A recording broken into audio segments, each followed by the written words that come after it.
सहना भवतु सहनौ भुनक्तु सह वीर्यं करवावहै तेजस्विनावधीतमस्तु मा विद्विषावहै। ॐ शान्ति शान्ति शान्तिः। ॐ पूर्णमदः पूर्णमिदं पूर्णात् पूर्णमुदच्यते पूर्णस्य पूर्णमादाय पूर्णमेवावशिष्यते। शान्ति शान्ति शान्तिः। श्रुतिस्मृतिपुराणानाम् आलयं करुणालयं नमामि भगवत्पादं शङ्करं लोकशङ्करं शङ्करं शङ्कराचार्यं केशवं बादरायणं सूत्रभाष्यकृतौ वन्दे भगवन्तौ पुनः पुनः। ईश्वरो गुरुरात्मेति मूर्तिभेदविभागिने तदेहाय दक्षिणामूर्तये नमः। गुकारस्त्वन्धकारो वै ऋकारस्त्वन्निवर्तकः अन्धकारनिरोधित्वात् गुरुरित्यभिधीयते। सदाशिवसमारम्भां शङ्कराचार्यमध्यमाम् अस्मदाचार्यपर्यन्तां वन्दे गुरुपरम्पराम्। वेदो नित्यमधीयतां तदुदितम्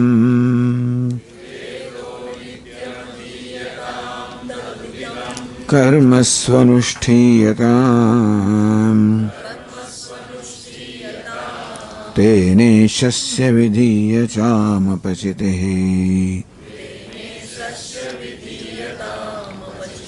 काम्ये मतिस्त्यज्यताम् पापौघः परिधूयतां भवसुखे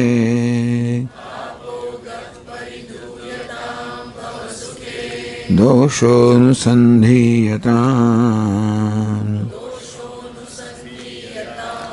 आत्मेच्छाव्यवसीयतां निजगृहात् तूर्णं विनिर्गम्यताम् सङ्गसत्सु विधीयतां भगवतः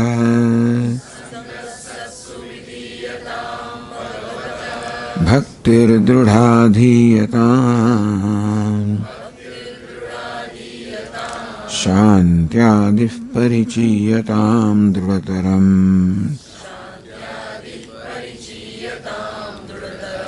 कर्मासु सन्त्यज्यताम् सद्विद्वानुपसृप्यतां प्रतिदिनम् तत्पादुकासेव्यताम्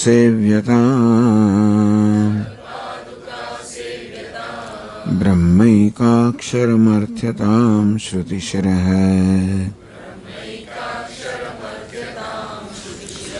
वाक्यं समाकर्ण्यताम् वाक्यार्थस्य विचार्यतां श्रुतिशिरः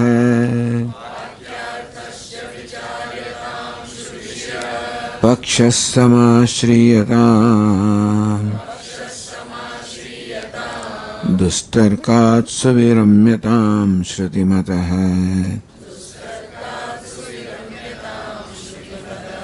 तर्कोऽनुसन्धीयताम् ब्रह्मैवास्मि विभाव्यताम् अहरः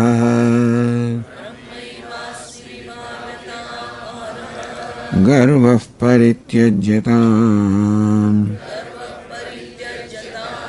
देहेऽहं मतिरुज्यतां बुधजनैः वादः परित्यज्यताम् क्षुद्व्याधिश्च चिकित्स्यतां प्रतिदिनम् भिक्षौषधं भुज्यताम् स्वाद्वन्नं न तु याच्यतां विधिवशात् प्राप्तेन सन्तुष्यताम् शीतोष्णादिविषह्यतां न तु वृथा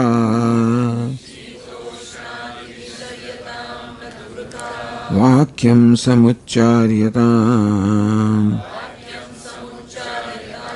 औदासीन्यमभीप्स्यतां जनकृपा नैष्ठुर्यमुत्सृज्यताम्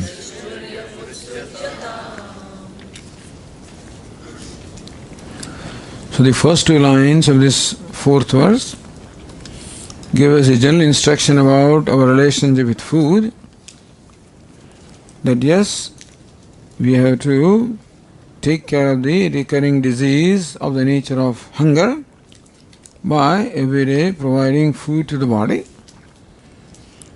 And vyadhi meaning that we should also, if there is vyadhi or disease in the body, then also we have to treat with proper medication. That also is. So kshud vyadhi means vyadhi of the nature of kshuddha, or kshud vyadhi means kshuddha and vyadhi. Both ways that word can be looked upon. Kshud vyadhi means kshuddha eva vyadhi. Kshuddha, hunger itself is vyadhi. Or kshudcha vyadhischa, meaning kshud means hunger and vyadhi means disease. Both of these should be treated. The kshuddha, the hunger, treated by food, and vyadhi or the disease treated by medicine. So in general, this should be our attitude, whether you are a sannyasi or not. This is general attitude that we should take care of the body. That is also our responsibility, because the body is given to us in trust. We are possessed of the body, and body is given to us, so we have to take care of it. Like any other instrument. It is true that I am not the body. That does not mean I have to ignore the body. I am not this pen also. But I don't ignore it, meaning that if there is need, I refill. Put the refill. I take care of the things that I use, like my motor car, like my telephone, anything. Similarly, body also an instrument. In fact, the primary instrument. Shariramadyam khalu dharma sadhanam. Kalidas says that sharir is the primary means of dharma, or achieving the goal of life. Without body you cannot do anything. So on one hand, somebody says body is everything, that is also wrong. Body is nothing, that also is wrong. Whatever role the body has in our life, that should be respected. And we should take adequate care of the body.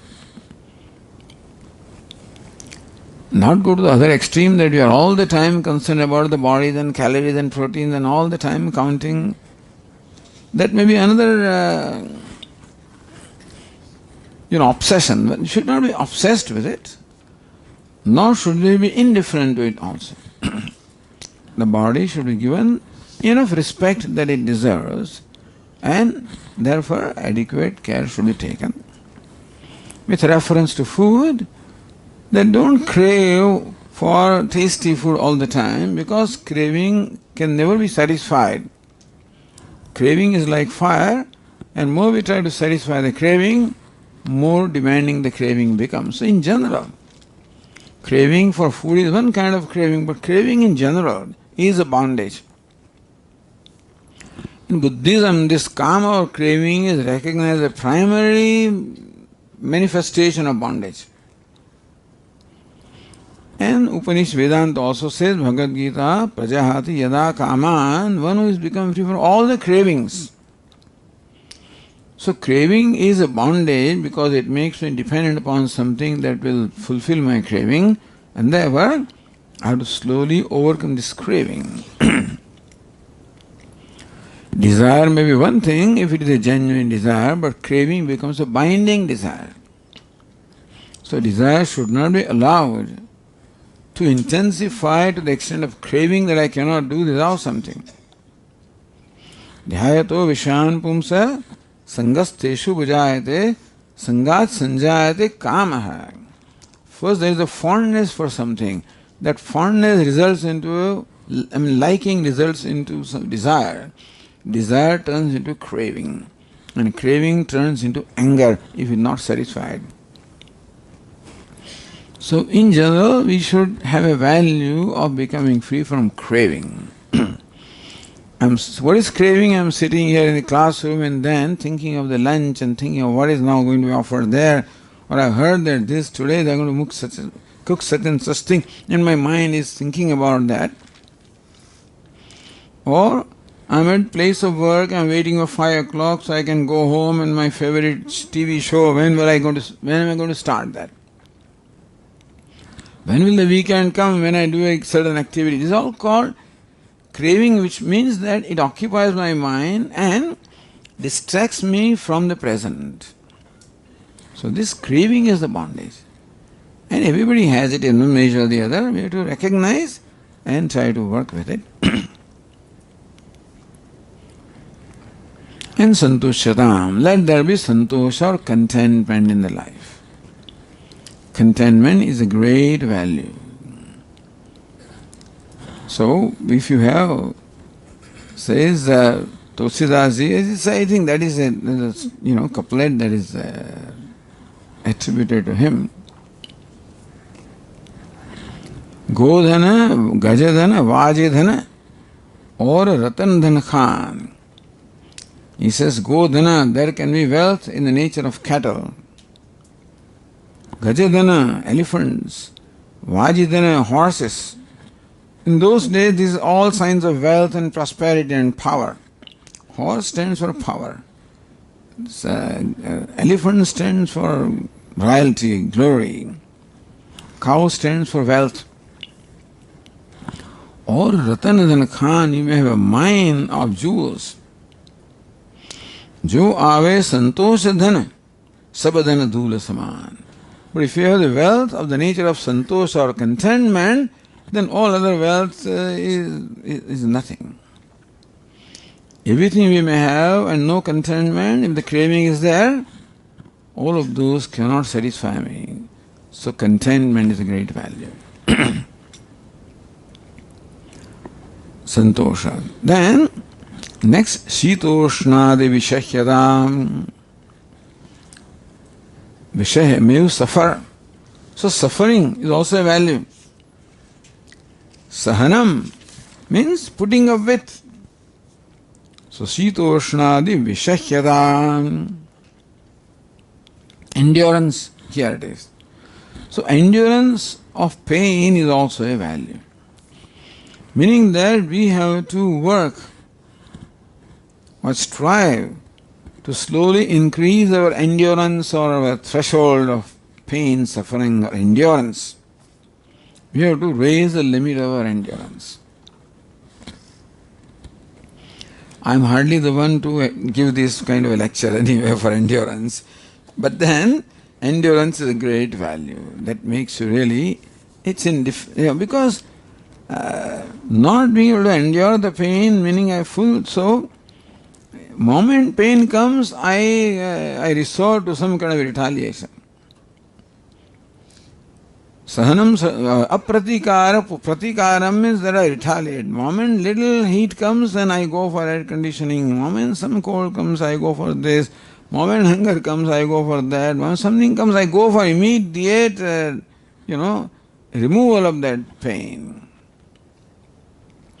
And that will keep me busy for all the time. And therefore put up with it. So Lord Krishna says, Tam stitikshasva bharata. Here Arjuna, whenever you interact with the world, there is going to be some experience. That experience will be pleasure or pain, heat or cold, honor or dishonor, That is how the life is. And you cannot all the time settle account with everything. Somebody dishonor, so you settle account with that. Somebody honor, settle account with that. That's when you exhaust the whole life. Let it come and go. Let the wheel of events come and go, and you remain as indifferent or unattached as you can. So, also that the endurance is not being controlled by or not submitting to little pricks and pins of life. I'm not suggesting that you endure anything and everything, but pricks and pins keep on coming. At the level of body, at the level of mind also, when you interact with the world, some prick and pin comes. Somebody says something, somebody did not say something, somebody smiled, did not smile. Always goes on. Let it be. Meaning that, so we have to become little large-hearted to accommodate all this stuff. What is meant by endurance is that we maintain the poise of our mind. Outwardly we may not retaliate, but inwardly if we react, that also is a reaction. That in my mind also I do not react. I understand. It's the nature of things. It's nature of people to say things. Nature of weather to change. Nature of food to be what it is. Nature of things to be what they are. You can't change everything. You cannot control everything. And so, our value is not to control things, not to be controlled by things, and not to control things either. Not to be controlled by things, meaning that to put up with the pricks and pins of things as they come, and not control anything, demanding that things should be my way. Let it be what it is. So gracefully accept what comes. Prasada buddhi. So don't try to control the world and control others. At the same time, do not be controlled by the world also, both ways. That's real freedom. So, endurance, heat and cold, pleasure and pain, comfort and discomfort. And a step further, honor and dishonor, success and failure. This, what we call dvandva or pairs of opposites, constantly confront us. You cannot escape. If you go to forest, you can't escape. Forest is not an easy place to live, by the way. It sounds very romantic from here, but go to forest, it's a tough place to live. Because all the elements of the nature, you have to constantly confront them. And therefore, Shitoshnadi Vishashyatam. Let there be a value for endurance. That's what it is. You decide how much but then a value for slowly stretching our limits of endurance, slowly and slowly. So that I become less and less disturbed by the things happening around me. That's my insulation. I can either create a distance, which is not always possible. And creating distance doesn't solve the problem because I remain what I am. So the way to protect myself is to create a shield of this endurance. That I can gracefully put up with the things without blaming anything, without getting angry, without blaming, anger, etc. I can understand. That's how things are. Said something, yeah, that's how it is. I always give the example of driving in the streets of Ahmedabad. You become a yogi if you drive in Ahmedabad. If somebody cuts you from this side, comes that side, the rickshaw wala goes and scooter wala, there's some scratches on your car. People don't care for traffic light. It's chaos, complete chaos. If this happened in America, there will be thousands of accidents here every day. Not much happens compared to that. People still reach safely, is a miracle.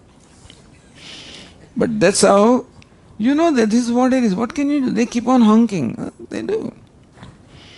They want you to go fast, and then you know that it's going fast. It's not possible. He keeps on honking. People are all yogis, nothing seems to bother them.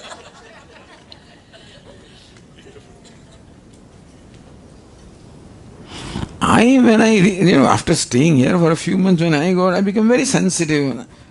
The driver doesn't bother at all. Somebody came and, somebody ran this way and that way. Rickshaw will appear from nowhere. They are prepared for everything. That's how life is. Let it be. That's how it is. You can't change them. You can't control them. You better not waste your time and effort in doing those things. And put up with them, meaning that give them the freedom to be what they are and enjoy freedom to be what you are. Sitoshnadi Vishahyadam, in attitude in general, of accepting gracefully what is, without complaining, without blaming, without all the time. Because even when we don't outwardly react, inwardly keep on commenting, constant commentaries going on. So, let the mind be quiet. Because all of this being taught in context of knowledge, where you need a certain mind, which is free from distractions and agitations, and all these things create agitations. There are external agitations, there are internal agitations we dealt with, there are external agitations also to deal with. Next one is Natu Rutha Vakyam Samucharyadam. Rutha Vakyam. May you not utter a single sentence which is unnecessary. Vrutha, which does not serve a purpose. Do not say a sentence or even a word which is unnecessary. Meaning that when you say something, speak something, it should be meaningful. There must be a reason to say that. Say only what is necessary. Don't waste your words. Don't use unnecessary words. Some people use very flowery language and they give five, for one word they have all synonyms. So many synonyms. It's nice, as far as literature is concerned. But in our day-to-day communication, our Swami says, use simple words. Don't use very complicated words also. You may be a well-informed person in the language, I don't understand what you're talking about. So use commonly used words, simple words. And as few as possible, so that what we want to communicate is clear to the person who wants to listen to.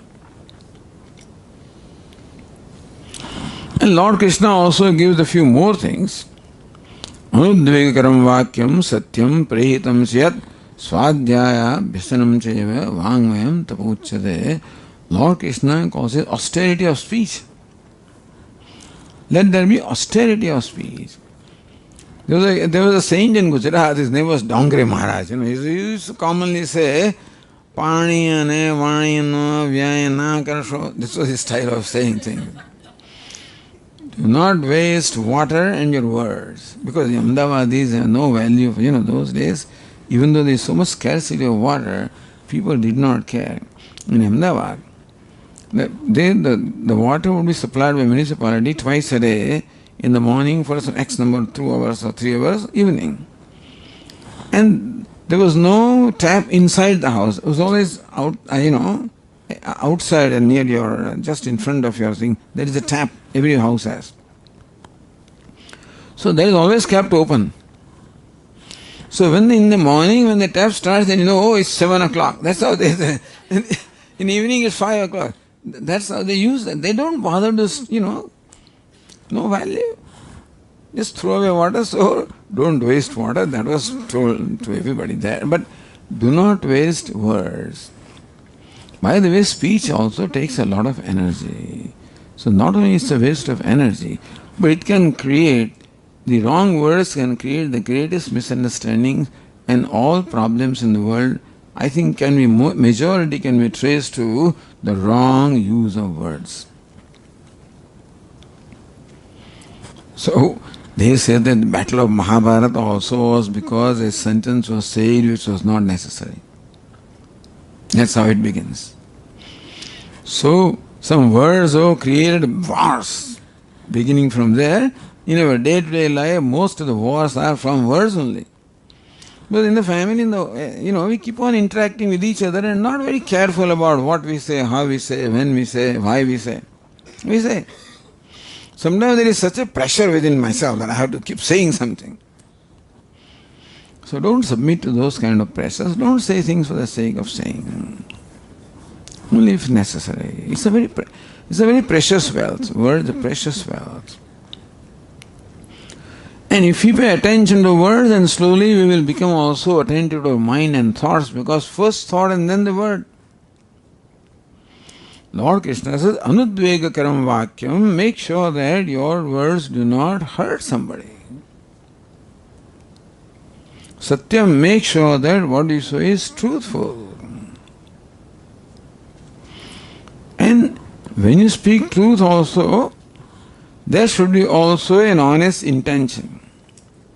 Sometimes we are very clever. We speak truth all right, but the words are spoken in such a way that other fellow understands it differently. Not uncommon in political circles, very common, but in day-to-day circle also. When you say, why didn't you tell me this? No, I told you this, I told you the truth. You understood it wrongly.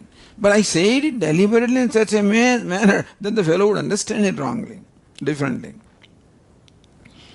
So let words be truthful, let intentions be honest. Let words be as few as possible. And hitam, only if they are necessary. Truth also, you are not obliged to speak. Only if necessary. Now, Swami, I believe in speaking truth. Who do you think you are? Now, I always speak truth, whether they like it or not. What do you mean they like it? You have no business to hurt feelings of other people. In the name of truth, what we do is, we use our words as arrows to pierce the hearts of other people in the name of the truthful words. No, that's not necessary. Therefore, natu vratha vakyam samuccharyadam. Particularly brahmacharis are told. Anyway, this is all the, living in Gurukulam. Don't waste your words and be careful about your words. And of course, that we will learn how to use the right words for expressing your ideas also. If you keep on talking, then there is no discipline in what we want to convey and what we are actually saying. So be careful and alert about what you speak, why you speak, when you speak, if you should speak.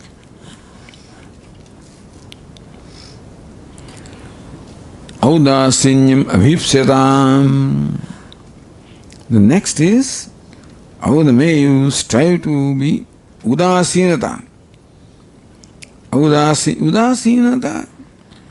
Audasinyam, the state of being udasina. So udasina bhavaha audasinyam. Audasinyam means state of being udasina. Udasina means what? Normally in our regional languages, udasina is usually used for one who is indifferent or one who is sad, udasina also. But no, here udasina means one who is even-minded. Na kasyachit paksham bhajate, one who does not take any side. So here the teacher says that in interacting with the world, in general in your life also, do not take any sides. People will have different kinds of opinions. And you may have one opinion, but then don't hold on to one opinion and fight with the other person for that opinion, etc. Or do not judge people because of their opinion and then entertain ill will for something, etc. for them. Give the people freedom to have whatever opinion they have. But he doesn't believe in it, let him not believe. But he says there is no God, let it be. He says you are wrong, let it be. Let them be. Meaning that if two persons are discussing also, I'm in neutral, meaning that I wish well of both of them, but I don't jump into in between and then try to take one side and then quarrel with other. Also, don't hold on to any positions and hold on to opinions and don't know philosophy so strongly that you can never give it up. Meaning that we should be willing to change our opinion if the new information or understanding requires that. Just because I said something yesterday does not mean that I hold on to it today also. I'm sorry, I think what I said yesterday was not right. I think this is right. This is my new understanding. Mahatma Gandhi was a very humble person. He says, I am not consistent. I don't believe in consistency. What is consistency? What I said 1 year before is what I said today. No.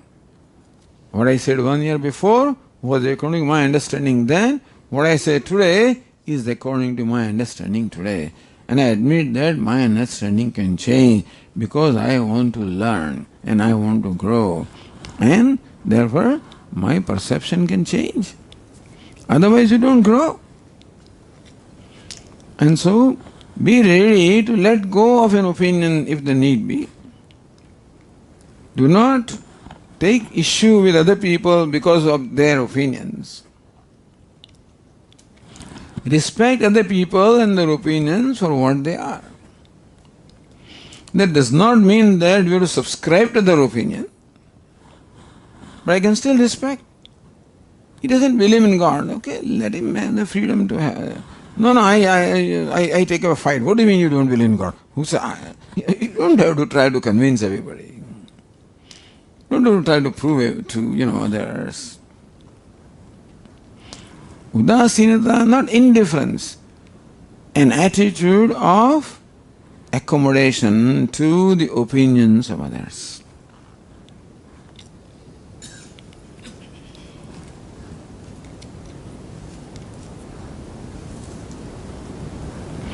And this is opinion, people in general. World is what it is, people are what they are. And therefore, don't judge people or don't treat them just because they are what they are. Treat them with equal respect. Respect everybody. Whatever they are, whatever their opinion is, however they look, however they talk, you may not necessarily agree with everything. You don't have to, and you may not want to do that. Somebody has a hairstyle, let it be. How can you do that? The world is, Swami used to use one word, dunya bada vistar hai, meaning that the world is vast and has place for everybody. If you go to New York, all kinds of hairstyles are there, all kinds of, everything is there. You can't be agitated with what it is, that's what it is. You can enjoy the variety and not become agitated by that. So variety of appearances, variety of styles, variety of opinions, variety of language, variety. Audasinyam, be respectful, be acceptance, be accommodative, be large-hearted. Janakrupa naishthvaryam utsrajyatam. Janakrupa naishthvaryam.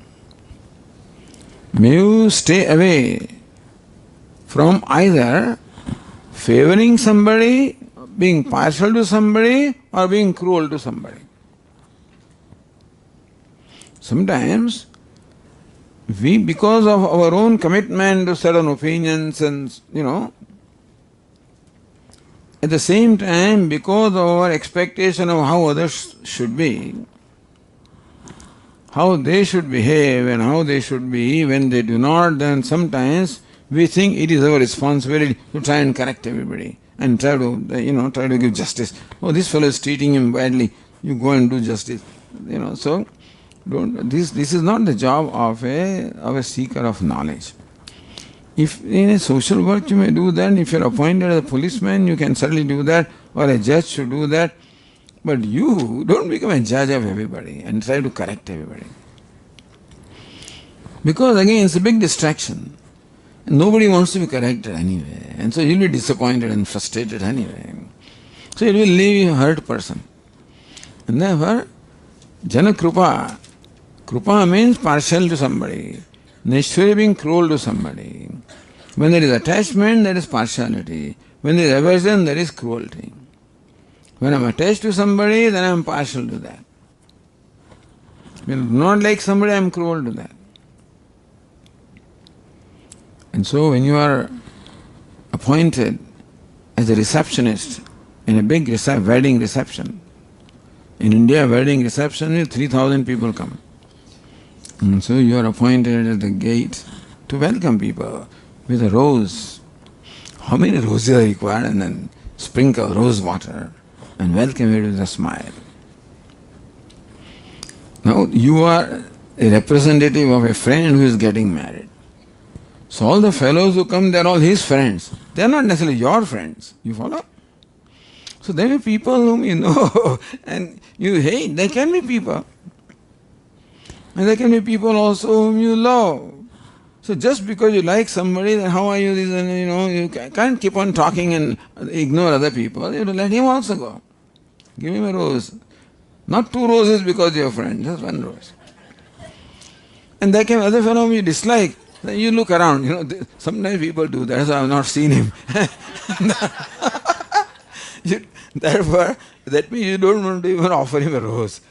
Expressing your... But don't do that. Your job is to welcome everybody. Krupa, partiality and cruelty. Giving 2 roses is partiality. Not giving 1 is cruelty. Don't do that. Treat them all as equal, with equal respect. Because that's your role here. Your role is not to judge people and then treat them. Your role, respect people for what they are and treat them with your values of respecting others. And thus this habit of always jumping the gun or jumping into situation. Some people, when 2 fellows are arguing, somebody goes and takes one side and argues with the other fellows. All this stuff we have to give up. Particularly a mumukshu cannot afford all these distractions because then he cannot do what he needs to do. He needs to spend time listening, thinking, contemplation, etc. And all these things become distraction.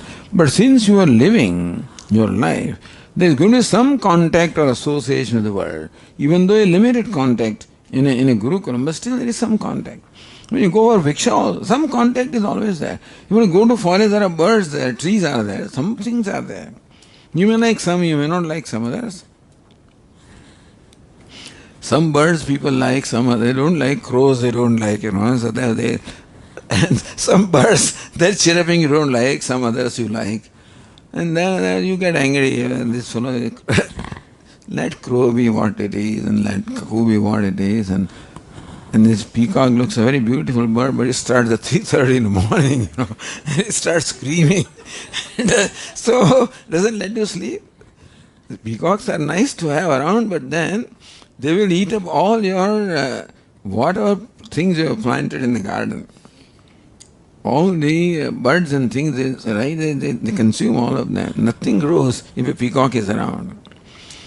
So you have to pay the price for everything. You can't be cruel to that peacock now and don't permit him to have his food. You have to let it have. You can't say, peacock, come on now, we don't get up at 3 o'clock in the morning and scream. He will do that.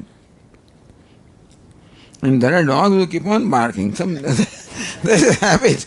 This person, his neighbor's dog always barking. That owner mostly was not there anyway, because he would leave his dog at home and the neighbor has to put up with all the barking whole day.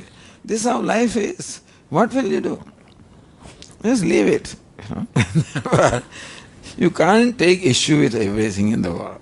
Otherwise there will be no time and no energy left. And therefore, Janakrupa Naishturyam, don't take sides, don't be cruel, don't be partial. Give the freedom to everybody to be what they are. To have whatever opinion they have, whatever behavior they have, whatever values they have, whatever they are. Gracefully accept them. Now we come to the last verse.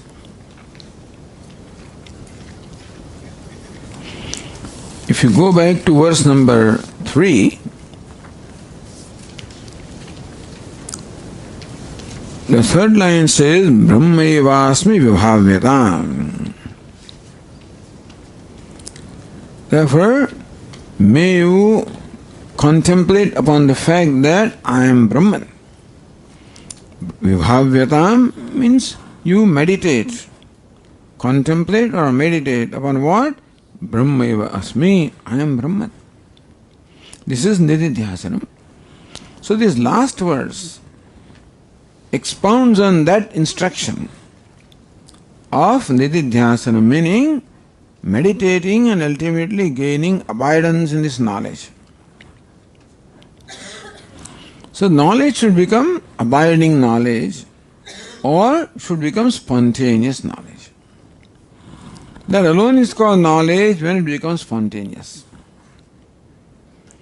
Meaning that when we are alert, then we are okay, but when we are not alert, then again old habits come back. So in order for us, even after gaining the knowledge that I am Brahman, it becomes necessary that that knowledge becomes a living reality for me. It becomes myself, becomes spontaneous, meaning that I gain an abidance in that knowledge. In the Vedantic word we will say to gain jnana nishtha. Nishtha means nitaram sthitihi, and abidance in the knowledge. What knowledge? That I am Brahman. So from Shravanam, from listening to the teacher, now you know that yes, you are Brahman, everything is Brahman. From Mananam, then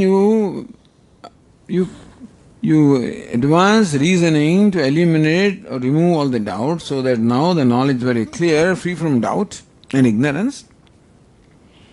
And still a third obstacle remains, which is called the Viparita Bhavana or habitual error. Because a certain thinking has become so rooted on account of its being there for a long time, that it does not go unless we make a conscious effort. You may have heard the story of this beggar. This man was a beggar. For 50 years, he was a professional beggar. These beggars line up outside a temple in India, typically. Like in Bombay, there is a famous temple of Mahalakshmi. And outside you see beggars, and the devotees every day when they go, then they give something to them. Sometimes some bhaktas are very generous also, so they bring some special gifts for these beggars also. And depending, some occasions are there, my son's birthday is there, then I go and distribute some sweets to them also. So you can take those bundi laddus, give them. So this fellow was a beggar, one of them, accustomed to all of this, and an expert beggar, meaning that he also knew how to push himself in the crowd and how to snatch more than one. This fellow was advised by one good-hearted person, why don't you buy a lottery ticket? It can change your fortune. So this beggar, he used to buy one lottery ticket, 1 rupee a month, for so long he doesn't even remember. And one day stars turned, and he hit a jackpot, and overnight became a multimillionaire, became a wealthy person with a new house, with a new chauffeur-driven car. Now he's no more a beggar, he's a wealthy person. And he makes a show of his wealth by carrying a key of his car and making sounds so everybody knows that, oh, he has a BMW or some kind of. So one day this person decided to go to the temple, Mahalakshmi temple, where he has spent all these years, by whose grace of Devi he became so rich. So one day he went to offer his prostration, make some gift to the temple, hundi, and was coming out of the temple.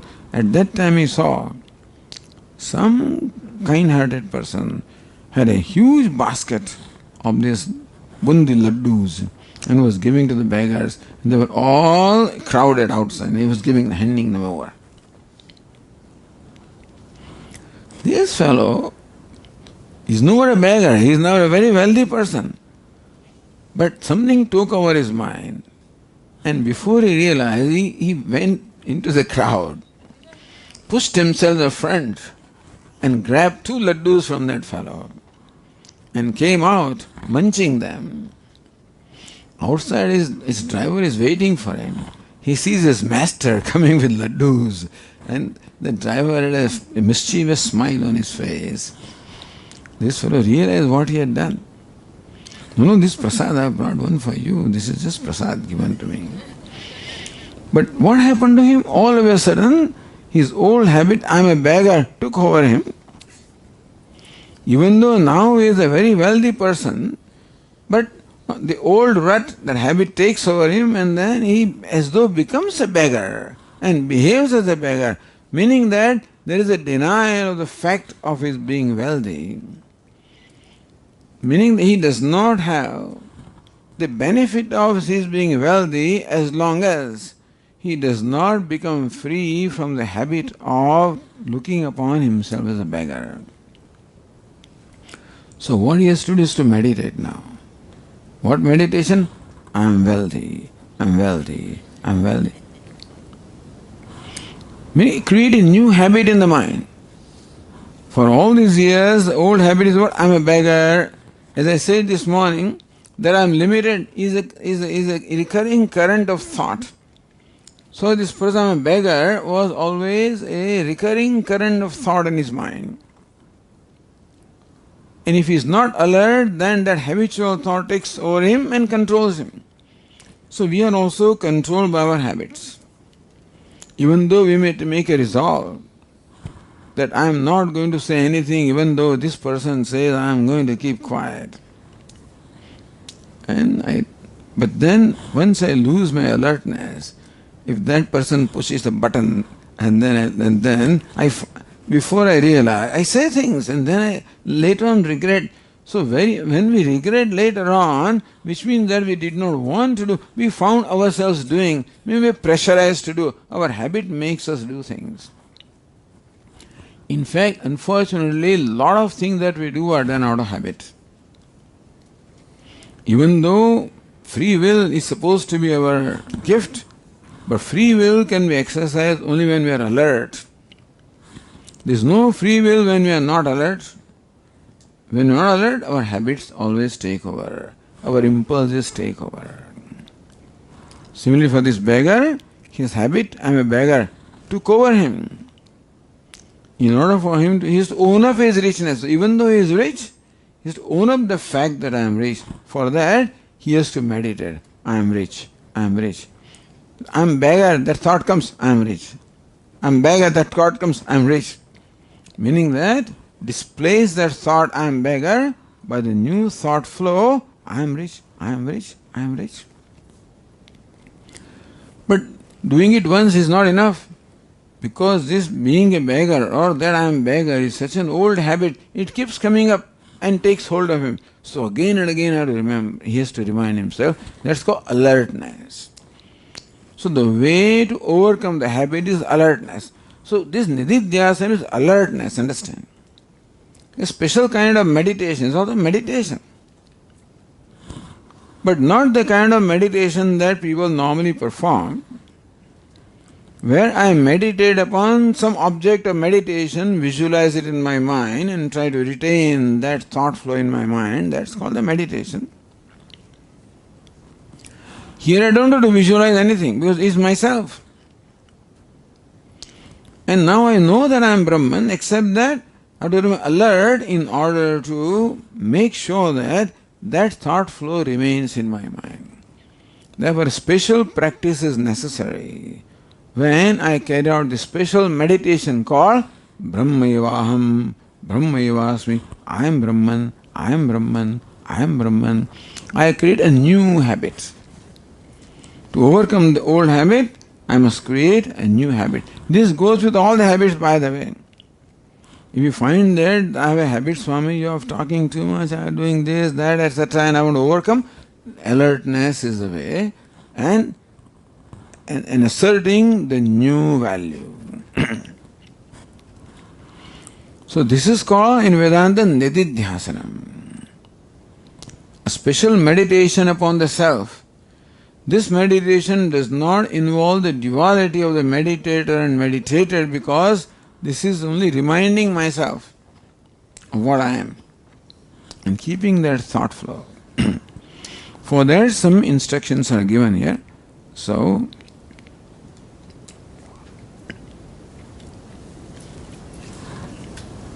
let us read the verse number 5. Ekante sukhamasyatam paratare chetas samadhiyatam Purnatma susamikshatam jagadidam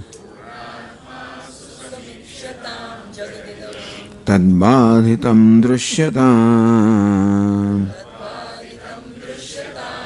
prakarma pravilapyatam chitibalat napyuttaraishlikshatam prarabdham tviha bhujyatham athapara brahmatmana sthiyata.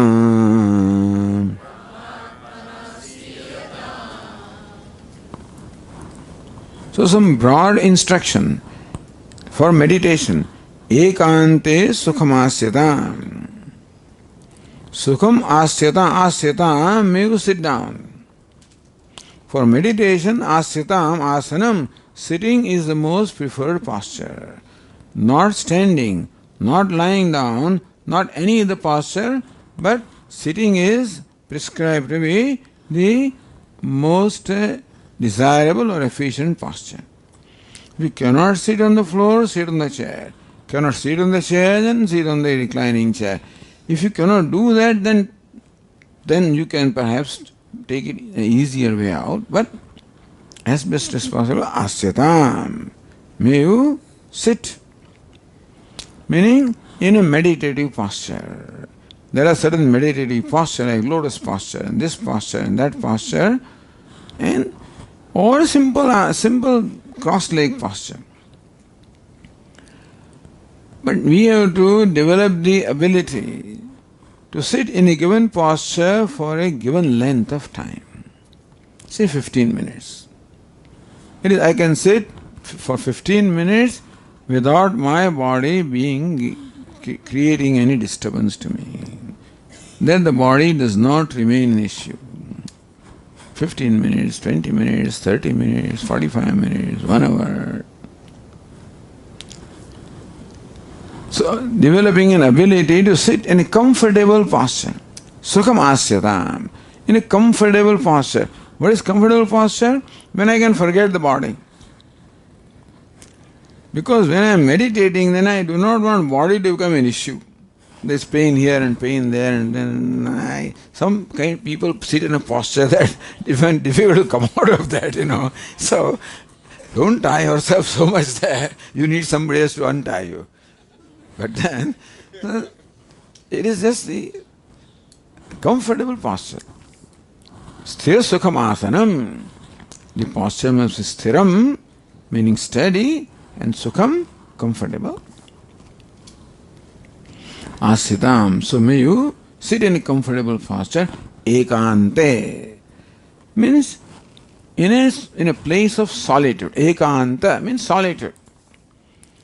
Meaning choose a place which is preferably free from external disturbances. Solitude means we need freedom from external disturbances, noises and other kind of activities, because still our mind is not so focused that we can be indifferent to those disturbances. As long as the environment has the capacity to disturb me so long, I need to choose a place where I can find some time where there is freedom from external disturbances. Difficult in a place like India, difficult because some loudspeakers are there and horns are blowing and rickshaws are doing, and I don't know. But you can find a time where rickshaws are not there and those fellows are not yet started. All loudspeakers are now quiet and rickshaws are not started. You can find a time slot when there is no external disturbance, etc. Swami, once the people get up in my home, it's impossible. So before they wake up, once the children wake up, that's it, then it becomes a fish market. So before all that happens. So in a place of solitude, hopefully a time, place you choose where you can enjoy freedom from external disturbances. Ekante sukhamasyatam. That place should preferably be a holy place if possible. So, That's what Lord Krishna says, and in general, because the place also has an effect on our mind. So if the place is also holy, it has right samskaras, it will have that kind of positive effect on our mind. Or you create a place like that in your own home, where every day you sit for prayers, and thus a certain vibration is there in that place, if you want to use that word.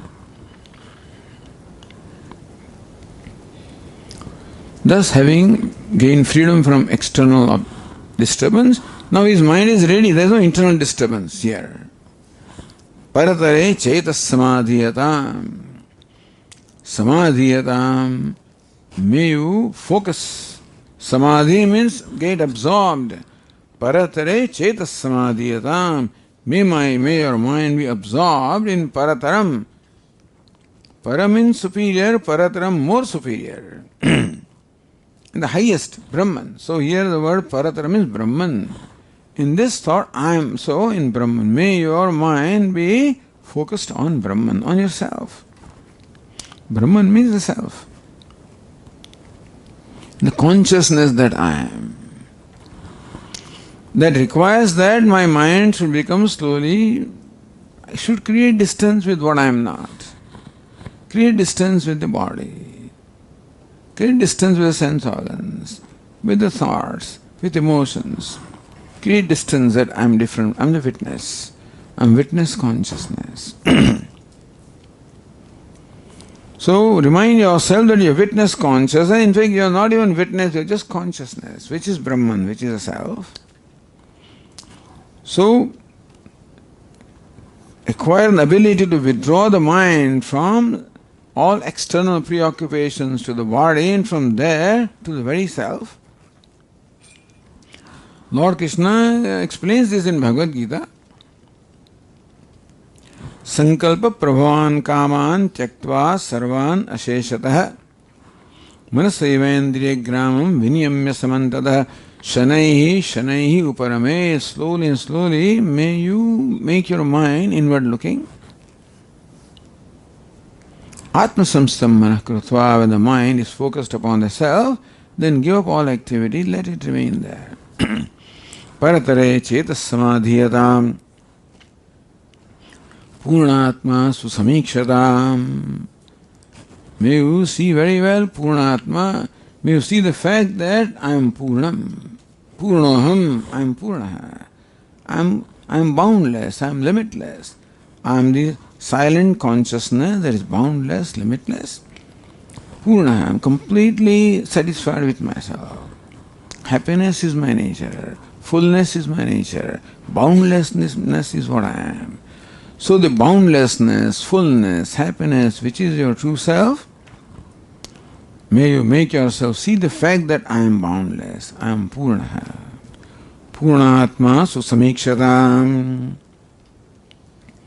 Atma, that is Purna, susamikshatam. Very well see this fact that I am Purnaha. So withdraw your mind and focus upon this vision that Purnoham, I am Purnaha, I am complete, I am independent, I am limitless. I am Brahman. Swami, what about others? Others are not Brahman. No, it says Jagadidam tad badhitam drushyatam. Not only I am Purnam, everything is Purnam. What is Purnam. One non-dual, that's what it is. Jagat means all names and forms are not apart from Purnam. Names and forms are only vehicles. Like various ornaments, gold ornaments, you can call them bangle, earring, etc. But what it is gold. So gold is real and the bangle is mithya. That's what they say. The clay is satyam, the pot is mithya. So names and forms are there, just are incidental. So see yourself as one non-dual, whole, complete self. And abide in that fact. Gain an abidance, nishtha. Gain an abidance in the knowledge that I am one non-dual, purna or complete self. What I am is all. I am the self of all. Nothing is separate from me, whereas I am separate from everything. See that fact? Which is what you know now from the teaching. What I want is, I want that fact to become a reality of my life. Because I have a habit of taking the body to be myself, so I deliberately make myself see that Brahman I am, Purnoham. To create this new samskara, new habit, to overcome the habit of taking the body to be myself. Now you are Jivan Mukta. So once you gain abidance in knowledge that I am Purna, and everybody is Purna, all that is Purnatvam, meaning inside, outside. See, for a wise person, he doesn't have to be in a samadhi to know that he is Purna, because he doesn't see the world also as different from himself.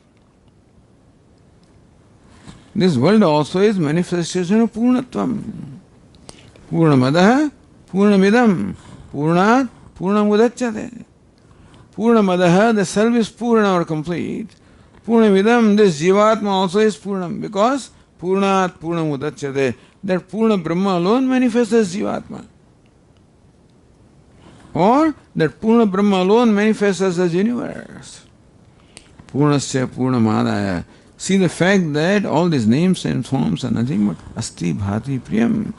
See the fact that you also are nothing but Asti Bhati Priyam. Purnameva Vashishyate. In the vision of the wise person, what remains is Purnam. I am also Purna, everything is Purnam. Antah Purna, Bahishpurna. Purna Kumbha, Ivaranave. There's a verse which says, like a pot which is submerged in water. A pot submerged in water. Water outside, water inside. Filled outside, filled inside. So a wise person is filled outside, filled inside. He doesn't have to remain only in samadhi to be Purnam, because what is this Purnam? Meaning that even associate the world also does not in any way affect his Purnata.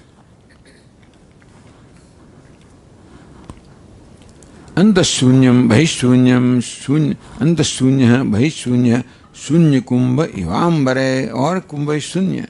A pot is empty. Empty outside, like a pot in the space. Empty outside, empty inside. No samsara outside, no samsara inside. Or like the pot that is filled in the water. Brahman outside, Brahman inside. So that's the description of a wise person called Jivan Mukta. So what happens as a result of this? The third line says, Prakarma Pravilapyatam. So this is the karma. They say that the karma is divided into three categories. Karma is only karma, but divided into three categories. Karma means a deliberate action. As human beings, we keep on performing deliberate action. A non-deliberate action is not called karma. An action which is accompanied with sense of kartrutva or doership is called karma. So breathing is not a karma in that sense because there is no doership involved. Sleeping is not karma, no doership involved. So all the involuntary lot of activities go on, they are not called karma. That is called karma where there is a notion, I am the doer. That's called kartrutva. Now the difference between a wise person and other wise person is, a wise person knows that I do not do anything. And who does things? Things get done in my presence. The wise person knows I am the presence. There is consciousness, in my presence everything happens. The other wise person thinks that I am doing. So what is doing is this body, mind, sense complex that performs all the actions. When I have identification with that, I think I am doing. Wise person, no identification with the body, mind, therefore, even when things are happening, he is not doing them. Bhagavad Gita describes this wise person. He says, Naiva kinchit karometi, I do not do anything. He is doing everything like you and I. Pashyan, Shrunvan, Sprushan, Jigran, Ashnan, Gachan, Swapan, Shwasan, Pravilapan, Unmishan, Nimishan Napi. Pashyan, seeing, Shrun, hearing, Pashyan, Shrunvan, Sprushan, touching, Grundam, grasping, meaning organs of perception, organs of action are all active like us. He is talking also. What is that? I don't do anything. This is, he uses this, speaks. I do not do anything. But you are doing, you are speaking. I do not do anything. Then who is doing? I am not speaking. Then what? Speaking takes place. Who speaks? Organ of speech interacts with the words, that is called speaking. Organ of hearing interacts with sounds, that is called hearing. Organ of touching interacts with touch surface, is called touching. What is my role? I just preside over everything. I bless everything. I don't do anything. That's true with you and I also. But he knows that's the only difference. Like the fan turns or rotates in presence of electricity. All that you need is presence of electricity for the fan to run, for the bulb to shine. If electricity becomes diluted, I am running this fan, then it's a samsari electricity. Because other fan runs faster, then there is a problem. Other fellow is slow, I am fast. Sometimes the fan doesn't work, then there is a problem. Works too much, then also there is a problem. Once electricity starts doing, samsara begins. In my presence, fan runs, no samsara. It runs, well and good. Does not run, well and good. So kartrutva, the sense of doership, is the product of identifying with the body, mind, which do things, and they do, and I say, I am doing it. Ahankar vimudhatma kartahamiti manyate. But the wise person knows that in my presence things happen. So even though he does things, that is not called action, by the way. What I am saying is, even though the wise person appears to be doing things, from our standpoint, karmanyavi pravuttopi neva kinchit karoti sa, he appears to be engaged in activity in all the ways, and still from his own standpoint he doesn't do anything. Imagine our friend, actor, the wealthy person, playing the role of a beggar, and he's begging. There are tears in his eyes, he's singing songs, and he's acting as a very effective beggar. He's begging and still not begging. You follow this? This person is begging and still not begging. He's begging from the standpoint of the onlookers. He's not begging from his own standpoint. Because even while begging, he's clear about his identity. I am an actor. I am a wealthy person. He never forgets that. He forgets that, then he becomes a real beggar. But he's always aware of his identity. Meaning that then the problems of role do not become his problems. So in spite of begging also, he doesn't accumulate any karma because there is no kartrutva there. However, all actions that are performed deliberately, they produce result for which the doer is accountable. So we have, and after all, we keep on taking birth embodiments one after the other.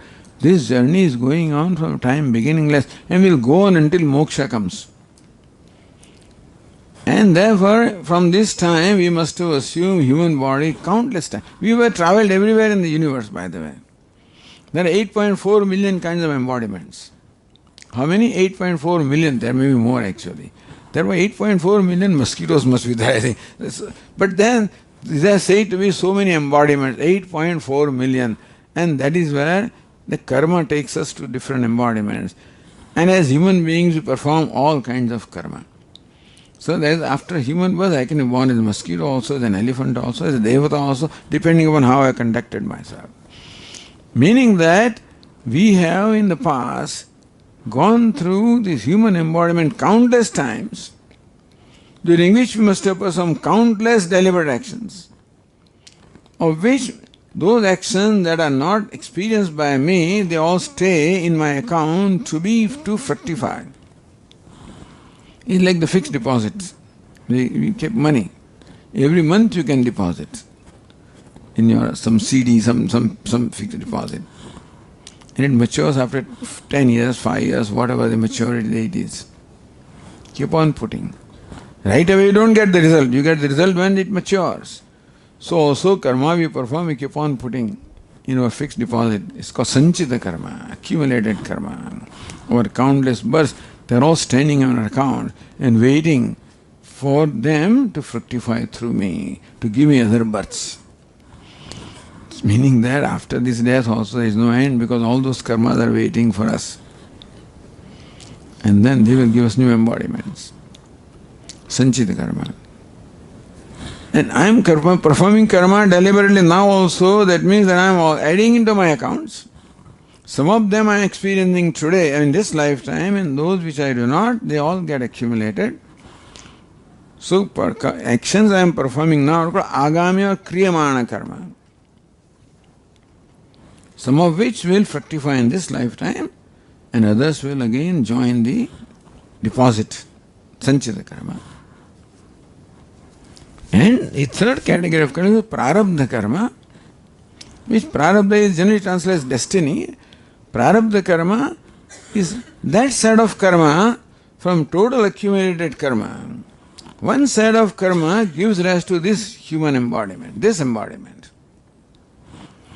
And this body will continue to live as long as the force of prarabdha karma is there.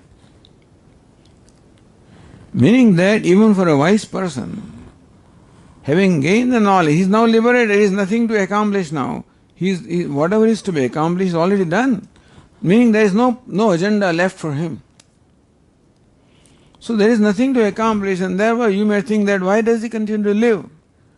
But his body continues to live because it's a result of his destiny which has to work itself out. You know, like a pot maker, he turns his wheel. The pot is done. Takes out the pot. But the momentum continues, and the pot will continue to turn until the momentum is exhausted. So momentum of karma continues for the wise person, and he will live as long as the prarabdha karma is there. And go through the same stuff, because karma will give us same pleasure and pain.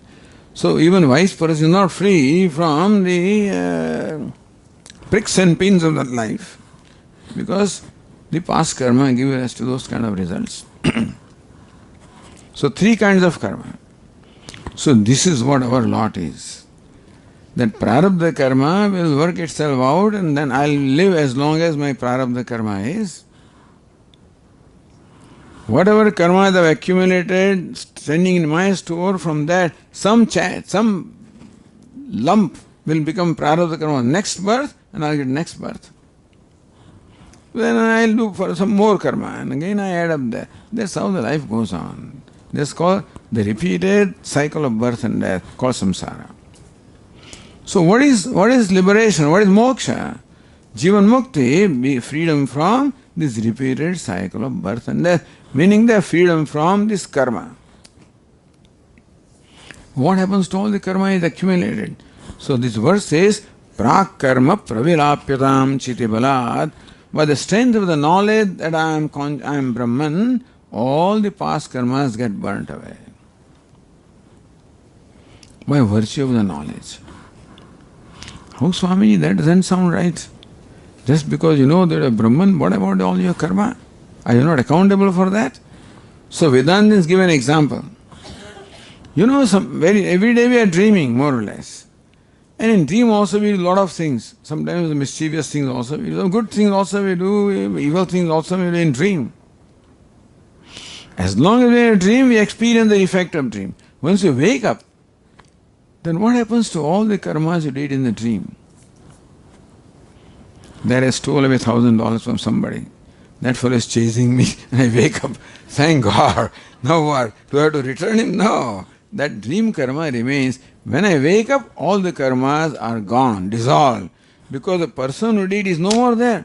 The dreamer did all those things, he's gone.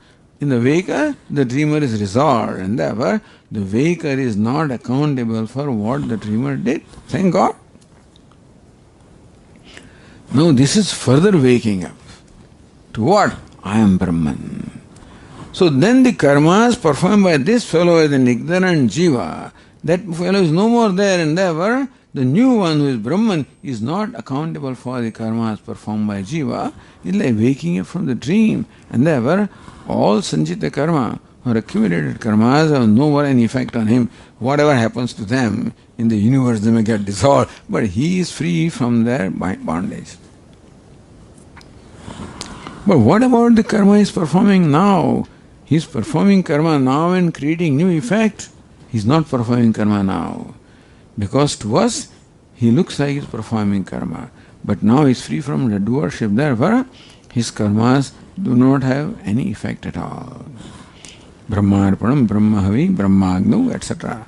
And so, Brahmayavatena Gantavyam.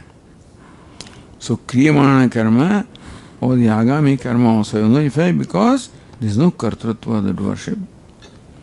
Third is Prarabdha karma. They will continue to torture him or to have effect. So says, so Chitibalat Uttari Nas Nishyatam, on the strength of a knowledge that I am a non-doer, you are not attached to the karma that are being performed now. That I am Brahman, therefore you are absolved of the karma that you perform as an ignorant being. That I am a non-doer absolves me from karma that are being performed now. In Prarabdha karma, Prarabdham tu bhujyatam. You have to go through the experience of Prarabdha karma. When that is over, atha parabrahmatmanasthiyatam, you abide as Brahman. He is Brahman even when he is here. Not that some change happens by death. He abides in Brahman whether he is a parent body. He continues to abide Brahman, but there is no body, there is no change as far as the wise person is concerned. So this is called Videha Mukti, Jivan Mukti and Videha Mukti. Jivan Mukti, you are liberated while you are alive. Videha Mukti, liberation after the fall of the body. There is no such liberation after the fall, meaning there is no change by fall of the body. But some change happens from our standpoint that the body was there, is not there now. So we say Jivan Mukta, Videha Mukta. That's ultimate goal, Videha Mukta. Starting from Vedo Nityam, study of the Veda, all the way up to the Mukti, the liberation or moksha. So all the steps that are required to climb the ladder, to reach the ultimate destination, they are all stated here. This is, in 5 verses, is compacted a lot of stuff. In the time available to us, we did whatever justice we could. To not compromise anything or not to skip anything, at the same time you can keep on elaborating if you wanted to. But essential things have been talked about, I think, as what these verses had to tell us. And so we are happy that we had this opportunity to discuss this Sadhana Panchakam. And that essentially all of you have stayed over, which is also great. You are a captive audience, there is no choice. This is a residential retreat, that's the advantage, you can't go. But that's very nice that we had this retreat, it's well organized, and it has been a great joy on my part also to communicate this with all of you who are all willing and captive listeners. And so it's all grace of Lord Dakshinamurti, the Shankaracharya-ji, and that all this happens. Because unless His grace is there, nothing happens. This doesn't get organized, and you cannot talk, and you can't hear, and then something comes. Because anything can happen. Whatever news comes, oh Swami, you have to go right now, something happened, something call came from home, you're gone. And so, even simple thing as just spending one weekend also requires so much adjustments to happen that we have to accept there is something called grace, because many people could not come. Our organizer here, this poor fellow, Bharatendu Pare, he calls me, Priya Swami, I have to go to India. He's the one who initiated this idea. Swami, we should have something like this in Chicago. Why don't you have a Gurukulam here? I said, forget Gurukulam, but at least you can have a retreat here. So that is how the idea of retreat came. It originated from then. Neeraj and others joined and then. But this is, Anyway, this is just an example of how things can happen. That we are all together here for all these lectures and everybody attended every lecture. All of this is a great blessing, great blessing. We should not take it lightly at all. This is a great gift given to all of us. And we are happy about it. And again, with the grace of our teachers who carry with you as much of this as possible. And hopefully it will stay with you. You'll try to assimilate it as much as you can. You can always get the audio recording or video also is there. Yeah. And so even one text also done very well. Either you can do many texts or one text also done very well. Also serves a great purpose. And this text in particular has almost the entire landscape. So see whatever time and convenience permits, but try to stay with this teaching as much as you can, and may God bless all of you in your journey. Om Purnamadav Purnamidam Purnat Purnamudachyate Purnasya Purnamadaya Purnameva Vashishyate. Om Shanti Shanti Shanti. Shankaram Shankaracharyam Keshavam Badarayanam Sutra Bhashya Krutau Vande Bhagavantau Punah Punah. Atmedi Murti Bheda Vibhagine Vyomavad Vyapta Dehaya Dakshinamurtaye Namaha. Om Shanti Shanti Shanti. Hari Om. Shri Gurubhyo Namaha. Hari Om. Hari Om. Hari Om Swamiji. Hari Om everyone. I would like to thank Swamiji